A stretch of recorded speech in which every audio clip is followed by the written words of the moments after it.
ময়মনসিংহের Bhaluka square master বাড়িতে হযরত মুহাম্মদ সাল্লাল্লাহু আলাইহি সাল্লামকে নিয়ে কটূক্তি করায় তারাকান্দা উপজেলার রণকান্দা গ্রামের গার্মেন্টস কর্মী দীপুকে গাছে ঝুলিয়ে মৃত্যু নিশ্চিত করার পরেও অগ্নিসংযোগ করে দিবালুকে হত্যা করা হয়েছে।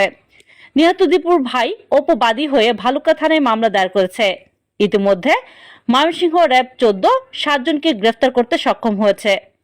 সোহানুর রহমান সোহান, ময়মনসিংহ প্রতিনিধি, নবজাগরণ টিভি। দ্বিগুণ ভাবে যাতে শাস্তি দেয়। আমার এই বাচ্চা নিয়ে আমি কি করবো? আমার এই বাচ্চার ভবিষ্যৎ কি? আমি আমার বাচ্চার ভবিষ্যৎ চাই, বিচার চাই। আমার স্বামীর এতে নির্মম ভাবে মারছে, আমি তার চেয়ে দ্বিগুণ শাস্তি চাই।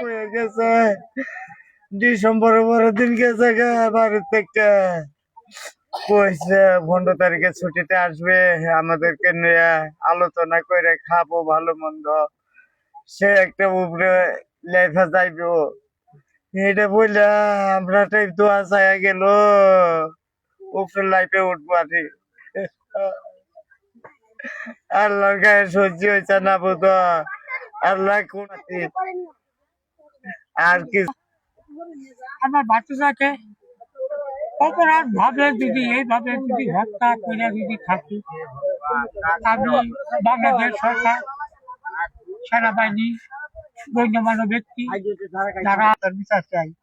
আমার ছেলেরা যে মারছে তার চেয়ে দ্বিগুণ কষ্ট করে আমি এই মৃত্যু দেখতে চাই দেশবাসীর কাছে। এটাই আমার কথা।